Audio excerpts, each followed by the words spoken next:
বিবাহ প্রস্তাব শুনে রাজা বললেন, আমার কন্যার দুর্লভ ভাগ্য। সখীরা রাজকন্যাকে গিয়ে বললেন,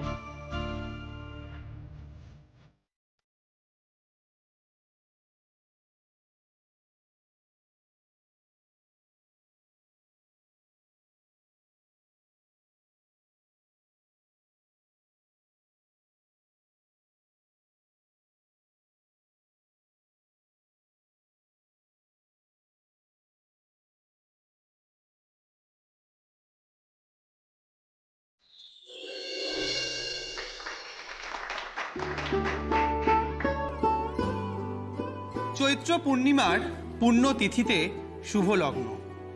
বিবাহ রাত্রে দূরে একলা বসে রাজার বুকের মধ্যে রক্ত ঢেউ খেলিয়া উঠল। কেবলই তার মনে হতে লাগলো, লোকান্তরে কার সঙ্গে এরকম জ্যোৎস্না রাত্রে সে যেন এক দোলায় দুলেছিল। ভুলে যাওয়ার কুহেলিকার ভিতর থেকে পড়েছে মনে একটা পথ। মনে গুঞ্জরিয়া উঠছে, ভুলো না, ভুলো না, ভুলো না। বনে আজ মৌ জমেছে বউ কথা। এটা কি হলো? আরে কি যে তুমি করো না।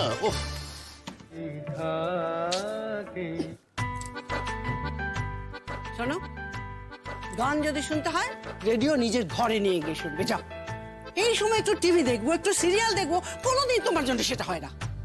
আরে দিনভর তো ঘরেই বসে থাকি, এই সন্ধ্যেবেলায় কোথায় একটুখানি গল্প গুজব করবো, রেডিওটা চালিয়ে কোথায় একটু গান শুনবো। তুমি তো দিনভর টেলিভিশন নিয়ে বসেই আছো, এই সময়টা একটু বাদ দিলে। কি এই আবার লাগলো বলে? আমি সারাক্ষণ টিভি নিয়ে থাকি। বৌমা। হ্যাঁ মা, হ্যাঁ মা, তুমি বলো, আমি সারাক্ষণ টিভি নিয়ে থাকি? আমি কি সংসারের কোনো কাজ করি না? কোনো কাজে লাগি না আমি? না মা, আপনি তো সবটা করেন। আপনি তো আমাদের মাথার উপরে। আপনি ঠিক মতো বলে না দিলে আমরা তো কিছুই করতে পারতাম না। আরে কতকাল আর এই বুড়ির তালে তাল দিয়ে চলবে? অনেকদিন তো হলো। মানেটা কি? আমার তালে তাল মিলিয়ে চলছে? হ্যাঁ মা, উফ, বাবা যে তোমাকে খেপায় তুই বুঝতে পারো না? কি আশ্চর্য! কেন খেপাবে? কেন আমি কি বাচ্চা যে আমাকে খেপাবে? আমি তো তাই জানি, তোমার বয়স বাও কি তেও, আর মা বলে আও কম। তোকে আমি কতবার বলেছি আমার ঘরে আলাদা করে একটা টিভি লাগিয়ে দিতে, এখন পর্যন্ত লাগাতেই পারলি না। বাবা, আমি তো তোমাকে বলেছিলাম টিভি লাগিয়ে দেবো, কিন্তু বাবাই তো খালি সারাক্ষণ আজ নয় কাল, কাল নয় আজ। আমি আর পাচ্ছি না।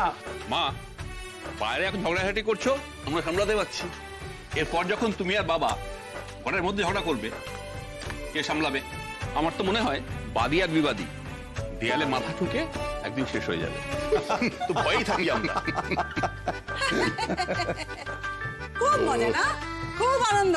তোমাদের দাদু তোমাদের ঠাম্মিকে নাস্তা নাবুদ করছে দেখে তোমাদের খুব মজা লাগছে না? ওই দেখো আবার বিয়ে, আমাকে দেখলেই বাড়ির মধ্যে কিরকম একটা বিয়ে বিয়ে রব উঠে যায়। ও মা, আরে বাবা, বিয়েটা করতে হবে না? মা শোনো, তুমি পরীক্ষাটা দিয়ে বিয়েটা কিন্তু তোমাকে করতে হবে, না হলে দেখবে শেষমেশ বুড়ি হয়ে গেছো। বিয়েতে যে কি সর্বসুখ আছে আমি তো বুঝি না।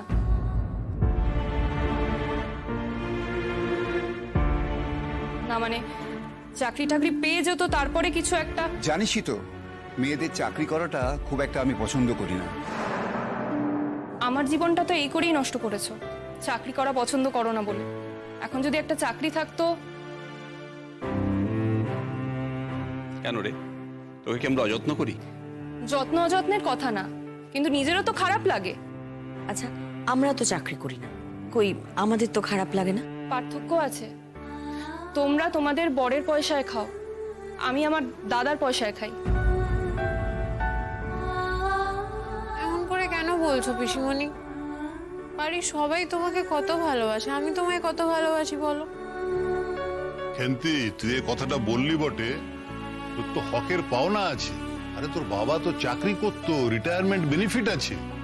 সেসব তো তোরই। সেটাও তো একটা দয়াই হলো বাবা। মেয়েদের ছোটবেলা থেকে শেখানো উচিত স্বাবলম্বী হওয়া। আর দাদা, আমার সাথে একটা এরকম ঘটনা ঘটার পরও ওর কোনো শিক্ষা হয়নি, এখনো নিজের মেয়েকে চাকরি করতে দিতে চাইছে না। মেয়েরা চাকরি করলে সংসার কে সামলাবে?